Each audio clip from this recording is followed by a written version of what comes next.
There's a new meta defense that's taking over Madden 26 right now, and you need to start using it.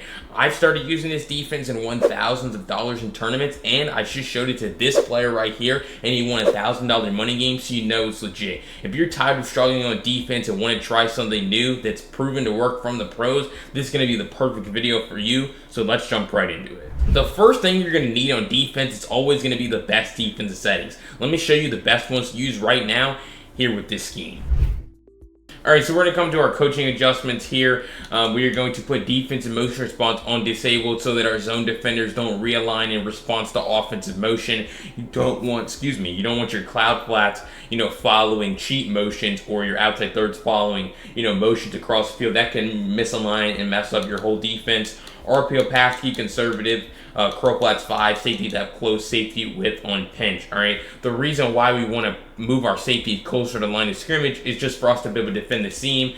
And zone drops, a lot of people like to fantasize over these, but really the main thing you're just trying to do is get your zones to play correctly. You should never use 10-yard flats. This is a myth. I don't agree with it at all. These 10-yard flats, they don't actually guard anything. They don't take away anything. So I would always put my curl flats on 5 and never use 10-yard flats. And then RPO pass key is just going to help your guys, defend the RPOs a little bit better, although you're still going to need to do some work with your user in order to defend, RPOs. But you're able to see right here, when we have our safety depth on close, they just can't hike those seam passes, right? They just try to look up the seam to Sutton, and we get a tip interception simply because our safeties are closer to the line of scrimmage and our zones are playing correctly because we have our hook zones on default, right? He's going to drop to a good spot to be able to defend this seam along with our safety being there. Look, if our safety depth wasn't on close, they would be able to wait until number 14 runs over the top of number 11 and throw this pass, but there's no room. As you can see, like, these guys are super close, 20 and 11,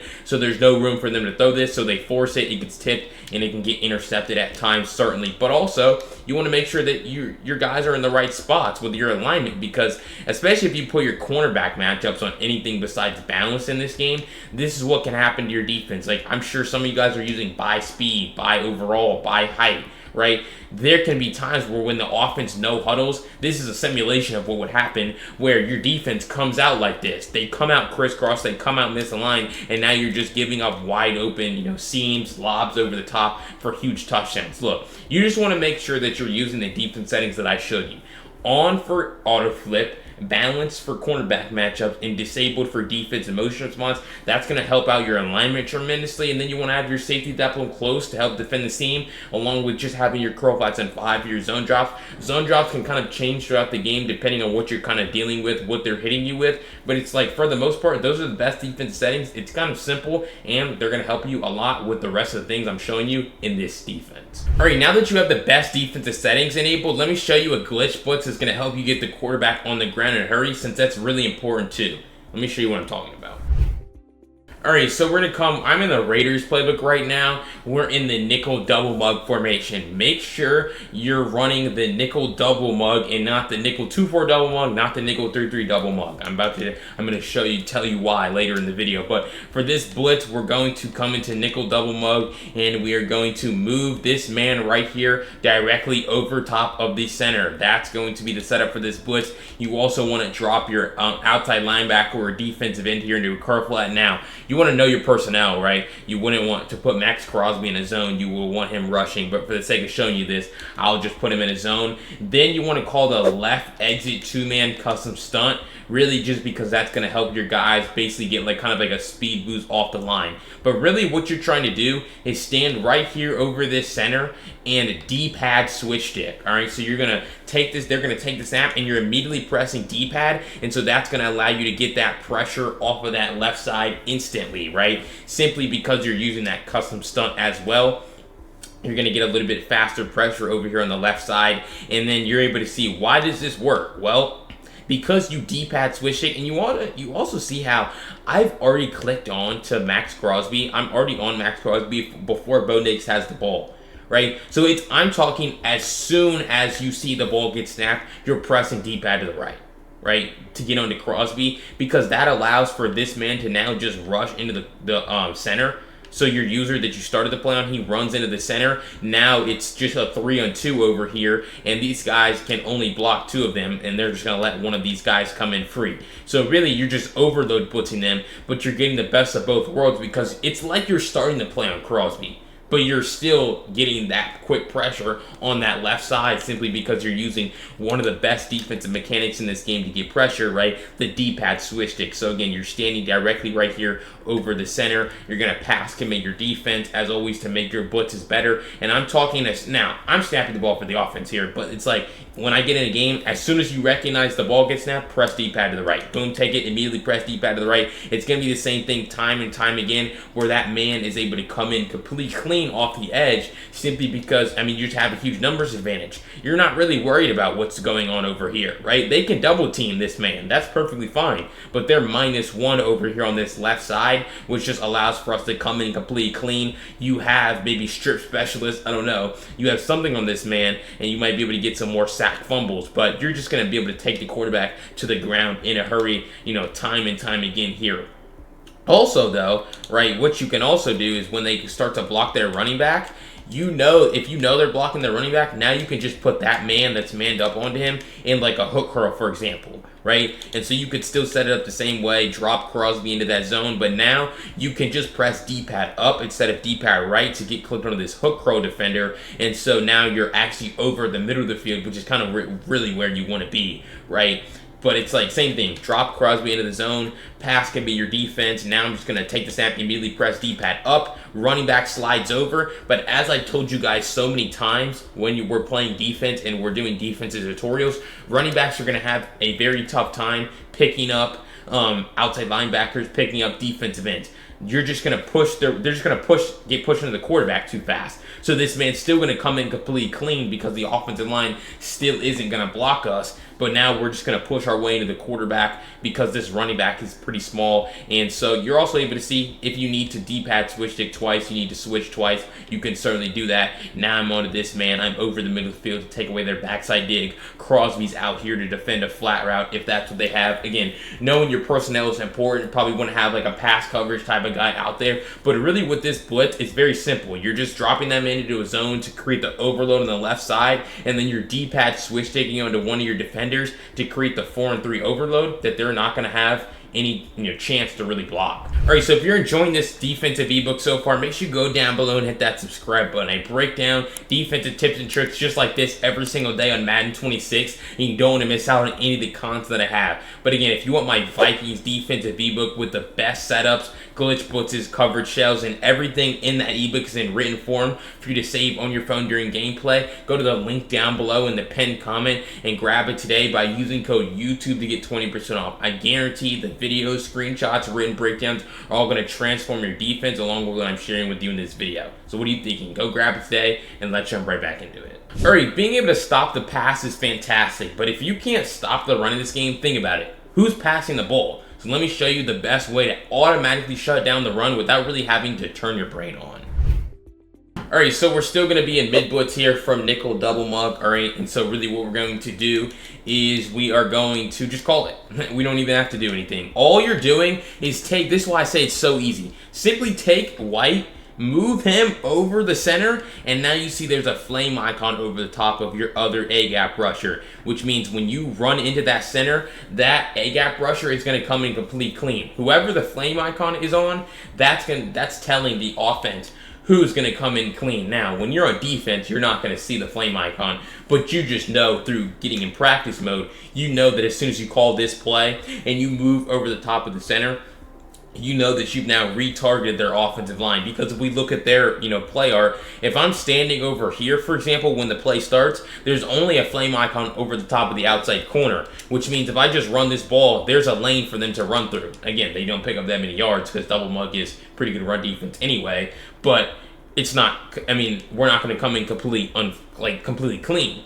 But as soon as I move over the top of this man, and now you can honestly click on right there. I mean, I'm juggling two controllers here, but you can click onto that man as well, and then you can dive tackle the ball carrier. So I'm going to do it right here, click on, and then you can just dive tackle that man before he has the chance to speed boost away. We know that we're kind of living in like a speed boost era here in Madden 26, and so when you let these ball carriers get to the second level, when you give them anywhere to run, any hope, right, they can speed boost away from you. But if you're tackling him before he even has the chance to, run anywhere, like you see as soon as he touches the ball, he's already tackled, he's already in an animation, right, you eliminate their chance to be able to speed boost away. So really it's simple. You don't need to run commit, you don't need to do any of that stuff. You just need to move your user over the top and then retarget the offensive line and then click onto this man. The reason why, again, you want to click on is so that you can dive tackle, so because you're going to allow them to speed boost away possibly if you don't dive tackle, and also there's a chance that the CPU will miss the tackle. Right, so if we'll see if it, like you see right there, where he comes in completely clean, but he just whiffs. He just takes a horrible, like, pursuit angle, so he whiffs. So that's why I say you guys do want to actually click onto this man, and make sure you're standing in the right spot. You see how if I'm standing, like, right here, it's not retargeted yet, but as soon as I take one step over, it is. So it's like you really need to be standing directly in between the 6 and the 0 here on his jersey. Take this snap and dive tackle. Do not let the CPU make the tackle. I would say 80% of the time they do a good job, but it would frustrate me if the 2 times out of 10 he misses and he just gives up a big play, even though we set the defense up perfectly. And really the best part is they don't really have an answer, right? Even if they try to move the flame icon to someone else, it really just doesn't do that. Right, it really just it just puts more flame icons. So you see how now when they go to take this snap, now 2 guys come in free instead of just 1. So it's like they're not really able to move that flame icon off of that man, which is going to make it very tough for them to call inside runs. So one of the easiest ways to shut down inside runs automatically here in Madden 26 is simply coming in a double mug, calling mid blitz, and moving over the top of this center right here, retargeting the line, and then dive tackling the ball carrier before he even has a chance to speed boost away.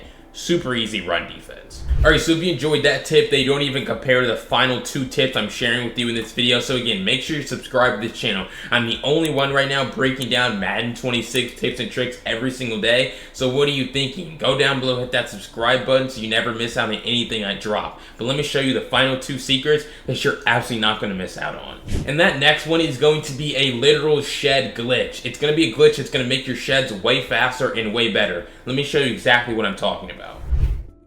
Alright, so this is what I'm talking about here. We come into nickel double mug. Now, the reason why you want to be in double mug is because in this game, what you're going to notice is that Max Crosby is going to be a 97 overall. Really, he's actually a 99. You see how he's at 99 overall at left defensive end, right? So, like, right there, he's a 99 overall. But as soon as I try to move him to this spot right here, he's now a 95, which he takes a real ratings hit. Like, it's not just EA showing an overall. No, he actually, his ratings get worse because he's out of position, which I think is ridiculous, but that's the case in this game. So you don't really want him to be in that spot. So instead, what you're going to do is you're going to, put him, you can put him back here, but now you're going to use the 4 defensive end package. All right, so you're going to scroll until you see 4 DNs. And so now what that's going to do is now you can put him in this spot and he's not going to take that ratings hit. You see how he's still going to be the same overall, and you can honestly do that, for all of your best pass rushers here, right? And so now you're going to be able to put him in that spot and he's not going to take a ratings hit. So he's going to be in that spot, right here next to he's going to be playing against a guard, right? And he's just going to absolutely annihilate this guard. So I'm actually going to drop these 2 guys right here into zones. So now this is just going to be a simple 4-man rush. And what you're going to notice is Crosby is just going to, right here, he gets double teamed. But you see how the other guy sheds. So number 51, who's normally a edge rusher, you put him at defensive, kind of like defensive tackle right here, and he sheds. Immediately, like an immediate shed. Now, again, they double team Crosby right here, so it's like, it doesn't, if they double teams work for a reason, right? That's the whole point. But the other guys, they're just going to come in completely clean. Now, nothing's ever 100%, but that's why you have 2 of them. You have 2 guys kind of out of position, but they're honestly at an advantage now because their ratings don't take a hit, and they're playing against blockers that aren't used to blocking these type of guys who can just shed them super quickly. So again, we go through it again, and you're going to notice again right there where it's like we're going to get that pressure. And again, right there, it wasn't as quick. Number 74 right there did a little bit of a better job against 71. Now, when you send like 6 people, like if you don't you don't want to let Crosby get double teamed, like I'm just going to blitz. I'm going to blitz one more guy because that's going to really, I would hope, prevent them from being able to double team. We're going to press RB, press right stick up, and now, yeah, Crosby's going to be in a one-on-one, and you see how right there, again, number 51 immediately sheds that blocker simply because, again, he's out of position.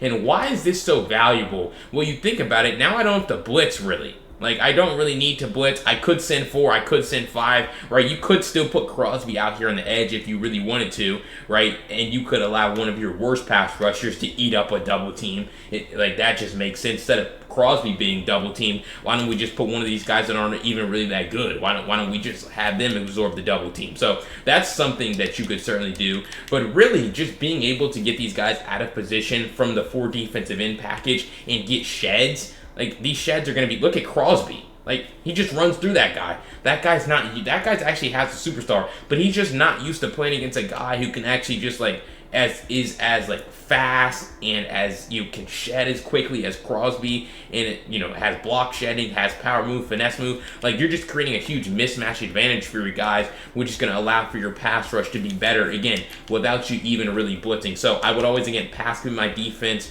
to make it even better here, to make my sheds better. But look at these guys. I mean, Crosby, just another really quick shed on 77. We're able to get them on the ground. So bottom line here, the reason why, again, you want to be in nickel double mug and not 2-4 double mug or 3-3 double mug is because this is the only one that has the 4 defensive end package, allowing you to substitute your guys out of position without taking that ratings hit, which, again, as you're seeing right here, is going to allow them to shed way faster because they're playing against players who shouldn't really be blocking them. Alright, so obviously if you're getting quick pressure on the quarterback, you would like to be able to play man coverage behind that defense to get the quarterback on the ground in a hurry. Let me show you the best way to make your man coverage 10 times better and stop getting cooked. Alright, so again, we're just going to come to mid-blitz here. We're going to be running man coverage, obviously. And what I want you to see is look at Courtland Sutton right here, number 14, alright? The corner has inside leverage on him, which really means if Courtland Sutton just runs a corner route, right, he should be able to get open, right? And he kind of does. Where he's open on the sideline, we're able to, free form it outside. He has short out elite. He makes the catch. Great. And it's like, this corner isn't as good as Courtland Sutton, so you would expect him to be able to get open, right? But what if we had a way to make our man coverage better? Because if you're playing regs or you're playing franchise, you're going to be at a DB mismatch, or they're going to have the mismatch sometimes on your guys. But here's the way to kind of counter that. So you're still going to be shaded inside, so you can either shade your whole defense inside, or they're already shaded inside like here. But what you're going to do now is you're going to press Y, then you're going to press A to open the individual coverage menu, and you're going to click onto the receiver that you want to adjust for. So in this case, it's going to be Courtland Sutton, Y, and then I'm going to route commit him outside. So I'm going to press left stick to the left right here. So now I'm route committed outside, but I have inside body positioning. Now, this isn't going to be 100% of the time, but it makes it, like I said, 10 times better, because now your man coverage, he should play this a lot better, this corner out, because you're essentially telling him, and he does. He plays it a way better right there. That window is a heck of a lot tighter, simply because we're telling him, hey, this guy's running an outside breaking route. I need you to get out there. You see how he doesn't really get beat at the top of the route because he's already kind of anticipating it, and there's no real window for us to be able to throw this pass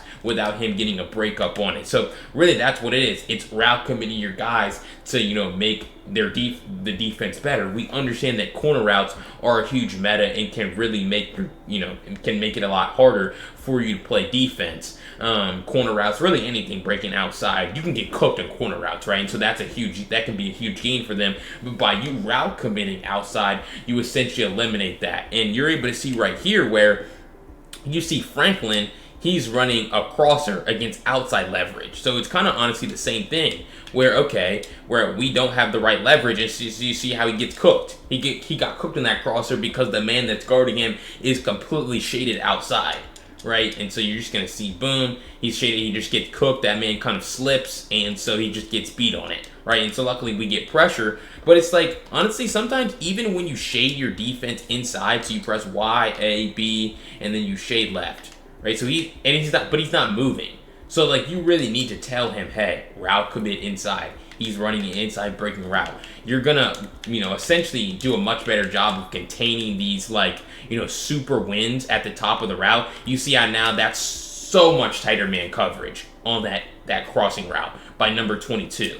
Simply because, again, we're telling him, hey, this receiver is running an in-breaking route. I need you to basically sit on the route. You see how last time he kind of slipped, got cooked on the route? That doesn't happen on him this time. Instead, we're just able to break on this pass, and he's in a great position to knock it away if we were to throw it. So, really, that's how you make your man coverage better, right? You could be shaded outside, but as long as you route commit inside, you're telling your guy, hey, this is where he's running. I need you to basically be sitting on him at that spot, and it's going to make it a whole lot harder for that receiver to create separation. And again, sometimes if you guess wrong, right, it could still work out for you, but I would say most of the time, if an offensive player sees your man shaded outside, there's no way they're going to call a corner route. This is horrible. That would make no sense. And so they're just going to call an in-breaking route, but you're basically tricking them because they think they have the advantage inside, but you're route committing inside to eliminate that mismatch. So that's how you make your man coverage 10 times better, especially if you're going to be blitzing people. All right, so again, if you enjoyed that complete breakdown of the new best defense that all the pros are using right now, make sure you go down below, hit that subscribe button. I'm the only one right now breaking down Madden 26 tips and tricks every single day, and you don't want to miss out on any of the content I have. But again, if you want my full Minnesota Vikings defensive ebook with all the best setups,